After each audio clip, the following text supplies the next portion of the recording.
बात कर लेते हैं मुंबई विस्फोटक केस की। इस मामले में वक्त की बड़ी बड़ी खबर आपको बता रहे हैं हम। सामना में शिवसेना ने एनआईए की जांच को लेकर सवाल उठाए हैं। सामना में लिखा गया है कि जिलेटिन की छड़ों की जांच करने वाली एनआईए ने उरी, पठानकोट और पुलवामा हमले में क्या जांच की, उसका क्या परिणाम निकला। सामना ने सीधे एनआईए की जांच पर सवाल उठाते हुए आगे लिखा है, कितने गुनहगारों को गिरफ्तार किया गया, यह रहस्य ही बना रहेगा। सामना में मुंबई के पूर्व पुलिस कमिश्नर परमबीर सिंह का बचाव भी किया गया है। इस वक्त की बड़ी खबर, सामना में एनआईए की जांच को लेकर सवाल उठाए गए हैं। ये सवाल उठाते हुए सामना में लिखा है, उरी, पठानकोट और पुलवामा में एनआईए ने क्या किया और एनआईए ने कितने आरोपियों को, कितने दोषियों को गिरफ्तार किया। सामना में क्या लिखा गया है सिलसिलेवार तरीके से हम बता दें आपको। मुंबई के करमाइकल रोड पर एक कार मिली जिसमें जिलेटिन की 20 छड़ें रखी हुई थी।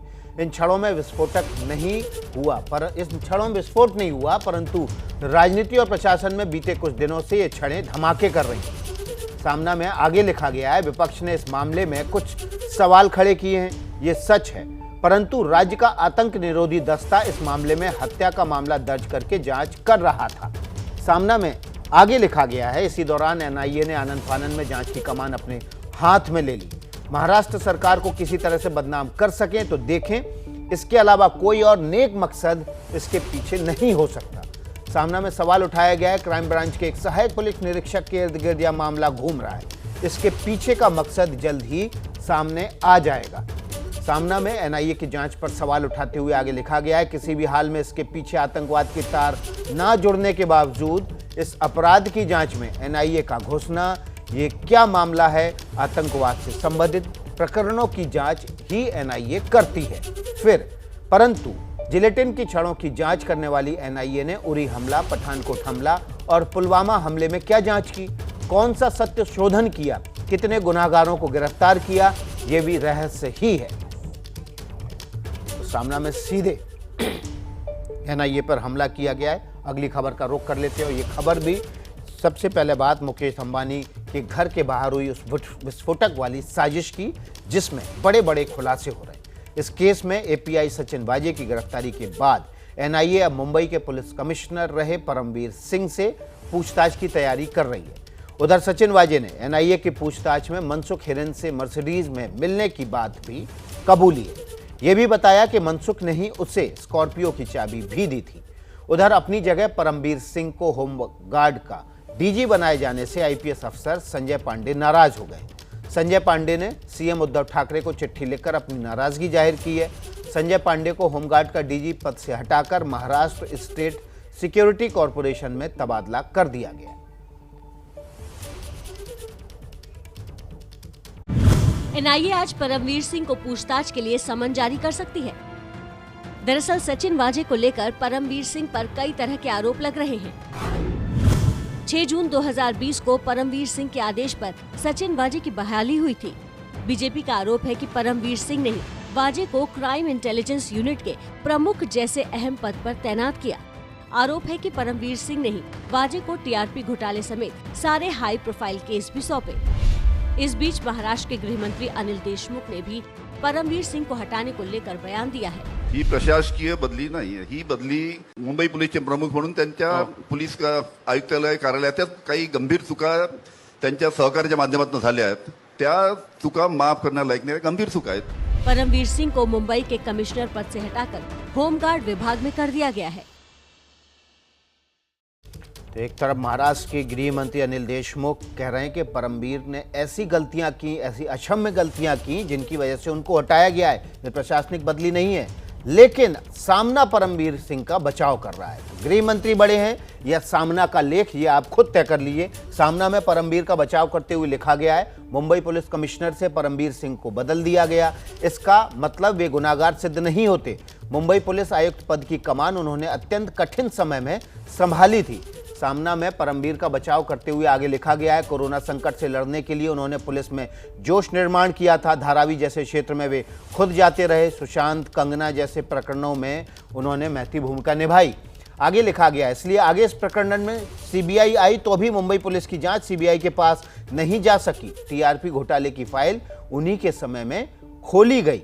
सामना में परमवीर का बचाव करते हुए लिखा गया है, परमवीर सिंह पर दिल्ली की एक विशिष्ट लॉबी का गुस्सा था जो इसी वजह से था।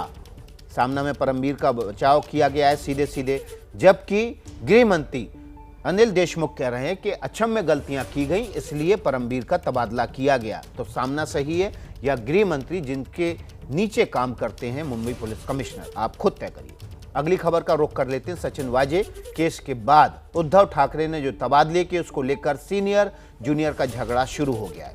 महाराष्ट्र के आईपीएस अफसर संजय पांडे परमवीर सिंह को होमगार्ड का डीजी बनाए जाने से नाराज हो गए। संजय पांडे पहले होमगार्ड के डीजी थे, लेकिन अब उन्हें महाराष्ट्र स्टेट सिक्योरिटी कॉरपोरेशन का प्रमुख बनाया गया है। इसी बात से नाराज संजय पांडे ने सीएम उद्धव ठाकरे को चिट्ठी लिखी है। संजय पांडे ने कहा कि वो लंबी छुट्टी पर जाना चाहते हैं। संजय पांडे ने नाराज होकर चिट्ठी लिखी उद्धव ठाकरे को और कहा कि वे लंबी छुट्टी पर जाना चाहते हैं। चिट्ठी आपके सामने है। संजय पांडे को होमगार्ड डीजी पद से हटाकर महाराष्ट्र स्टेट सिक्योरिटी का हेड बना दिया गया और इसी बात से संजय पांडे नाराज हो गए और मुख्यमंत्री को चिट्ठी लिखी। देखिए, पहले तो मेरा ये मानना है कि जो जूनियर लोगों को उन्होंने पद दिया है वो सुप्रीम कोर्ट के आदेश के टोटली खिलाफ है। उनको किसी भी एक्टिंग डीजी की, उसमें संजय पांडे भी शामिल है, एक्टिंग डीजी लगा ही नहीं सकते। सुप्रीम कोर्ट ने कहा है कि एक्टिंग डीजी आपको लगाना अनुचित है, तो ये तो कायदे के खिलाफ है। और जो अगर मेरे को उन्होंने नहीं बनाया तो मेरे पास आज एक रास्ता था है जिसको कि मैंने अपनाया है, गवर्नमेंट को मैंने लेटर लिखा है। तो देखिए, संजय पांडे की नाराजगी अब सामने आ गई है। इस बड़ी खबर पर हमारे साथ हमारे संवाददाता मुंबई से दीक्षित जी जुड़ गए हैं। सीधे चलते हैं जितेंद्र दीक्षित के पास। जितेंद्र, ये तो अंबानी विस्फोटक केस से जो मामला शुरू हुआ उसके बाद आईपीएस अफसरों की आपसी नाराजगी और झगड़े तक पहुंच गया है। जी हाँ, बिल्कुल विकास। और परमवीर सिंह के तबादले के बाद में जिस तरह से महाराष्ट्र पुलिस के महकमे में फेरबदल हुए हैं उससे कई आईपीएस अधिकारी नाराज हैं और इसमें सबसे वोकल संजय पांडे रहे हैं। मैं संजय पांडे के बारे में आपको बता दूं कि संजय पांडे महाराष्ट्र पुलिस के वो अफसर रहे हैं जो काफी ईमानदार छवि के, काफी सख्त छवि के माने जाते रहे हैं और हमेशा उनका, चाहे किसी भी पार्टी की महाराष्ट्र में सरकार रही हो, उनका 36 का आंकड़ा रहा है। संजय पांडे इस बात के लिए जाने जाते रहे हैं कि वो कभी किसी राजनीतिक दबाव में आकर काम नहीं करते और यही वजह है कि पूरे पुलिसिया करियर के दौरान वो किसी एक जगह पर ज्यादा टिक नहीं पाए थे। और अब जब इस तरह से परमवीर सिंह को हटाए जाने के बाद जो फेरबदल हुए तो संजय पांडे को लग रहा था कि शायद उन्हें डीजीपी का पद मिलेगा, महाराष्ट्र पुलिस का प्रमुख उन्हें बनाया जाएगा। लेकिन एक बड़ा सवाल जितेंद्र ये है कि सामना में बचाव किया गया परमवीर सिंह का और परमवीर के गृह मंत्री यानी कि महाराष्ट्र के गृह मंत्री अनिल देशमुख कह रहे हैं कि अक्षम में गलती की है। तो सामना ठीक है या गृह मंत्री ठीक बोल रहे हैं? देखिए, जो सारे संकेत मिल रहे हैं एनआईए की तरफ से उसमें ये भी जांच हो रही है कि सचिन वाजे ने जो कुछ भी कुकर्म किए कथित तौर पर, क्या उसकी जानकारी वो परमवीर सिंह को दे रहे थे, परमवीर सिंह की मर्जी से कर रहे थे, परमवीर सिंह की सहमति से कर रहे थे, या उन्होंने परमवीर सिंह को भी अंधेरे में रखा। क्योंकि सचिन वाजे एक ऐसे अधिकारी थे जो डायरेक्टली सारी हायरार्की को दरकिनार करते हुए सीधे मुंबई पुलिस कमिश्नर को रिपोर्ट कर रहे थे, तो जाहिर तौर पर गृह मंत्री जो बात कर रहे हैं उसमें दम नजर आता है कि उनके मातहत सीधे काम करने वाला अधिकारी अगर इस तरह के आरोप में गिरफ्तार होता है तो यहां पर लायबिलिटी परमवीर सिंह की बनती है। जितेंद्र, आपकी क्या बात हो पाई गृह मंत्री अनिल देशमुख से या गृह मंत्रालय के सूत्रों से? कौन सी ऐसी अक्षम्य गलतियां थीं जिनकी वजह से परमवीर सिंह का तबादला किया गया?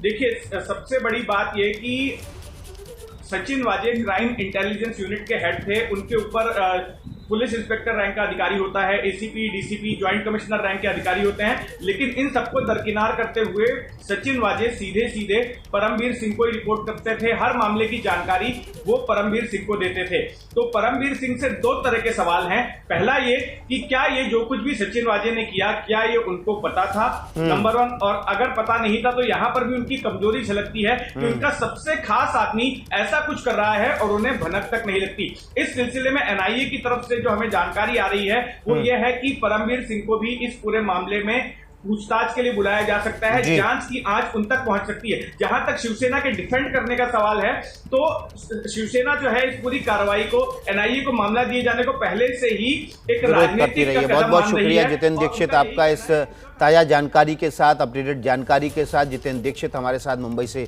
जुड़े हुए थे, मुंबई की क्राइम पर और मुंबई के खास तौर पर पुलिस लॉबी पर उनकी गहरी पकड़ है और पल पल की खबर वो आपको पहुंचाते रहते हैं। न पाबंदी हो न कोई हद हो तो बस खुद बनाई सरहद हो। ये मुहिम है परतों में छिपे हर सच की तलाश की, सियासत पर रखी पैनी नजर और आंख की, खबरों की दुनिया में एक जिम्मेदार आवाज की, जुर्म और जुल्म के खिलाफ हर बेबस के लिए इंसाफ की। जब कोई हद नहीं इंसानियत के लिए जज्बात की, जब कोई हद नहीं खुशियों और ख्वाब की, तब कोई हद क्यों हो नए नजरिए और बदलाव की। तोड़ के हदों के ताले नए सपनों को पाले, बांधे सबको एक धागे, आपको रखे आगे एबीपी न्यूज।